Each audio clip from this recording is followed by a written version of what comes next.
Bane of the Talebearer. A few days after the events in Randena, we find a group of curious-looking characters coming together in a rather dark place indeed.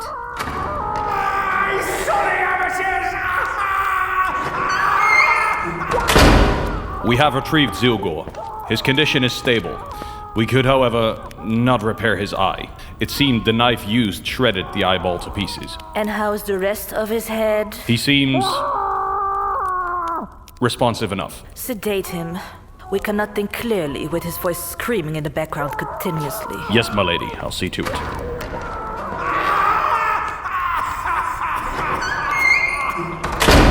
Make him shut up, all right?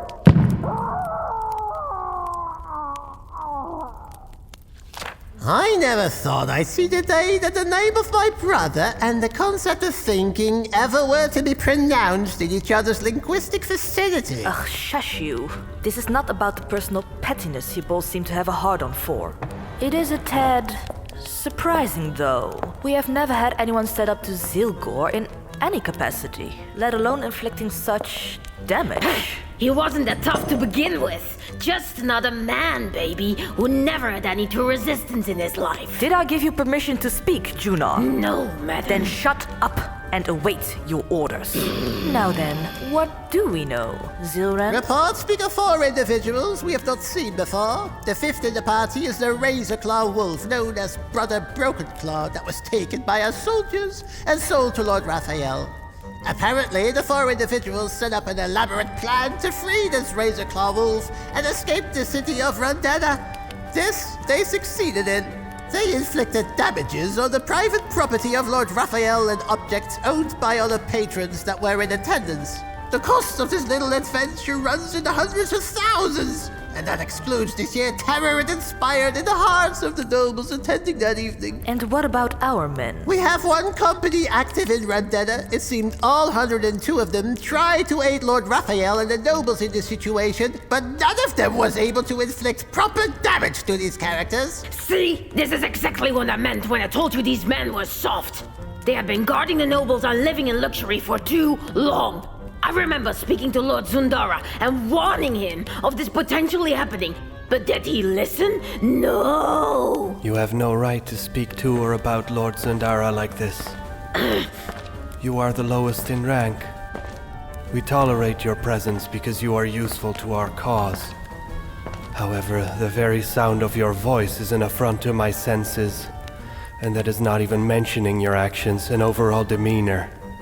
I would suggest you take a step back and take the place you deserve. At the bottom. As we were saying, please continue, Zyl-Ran. What do we know of these interesting new pawns on the playing field? Not much, I'm afraid. We know that there is at least an elf and a Junnar involved. There was talk of a small goblin-like creature, and with them 1 towering character estimated to be 7'9", wearing a cloak and mostly covering his face. That is all our soldiers could remember after coming to.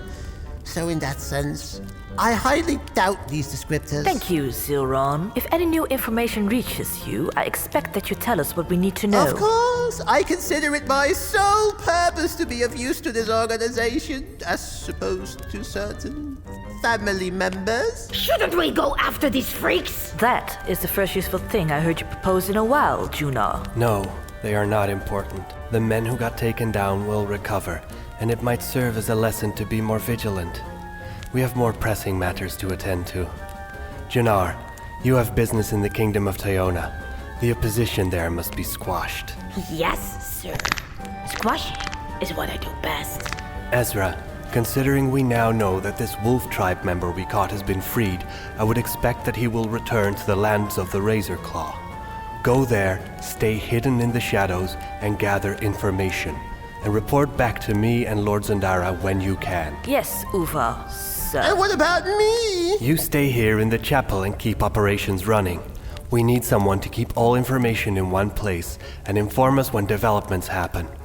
Also, your brother needs to recover, and we need you to keep an eye on him. So you're putting me on glorified nursing duty? Ha! That's a dreadful idea. I can also ask Lord Zundara what he thinks of those that disagree with our strategies. Pardon me, Uvar, sir. I was perhaps a bit irrational. Those emotions and petty motives of yours might become your downfall, Zyl-Ran. Now then, shall we conclude this meeting? Oh, finally! All this talking gave me a headache. I will start rounding up my boys and girls and head out to Diona. We have a king to convince and a rebellion to squash. I will be joining Lord Zundara in his trip to Arahad.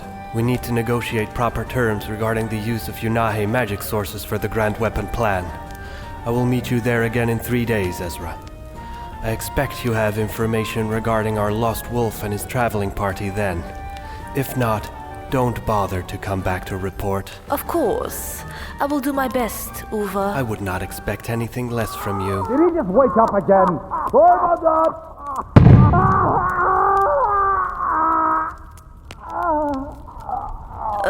Your brother is annoyingly persistent, isn't he? Lady, you have no idea.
We will meet again, friends, in September 2026.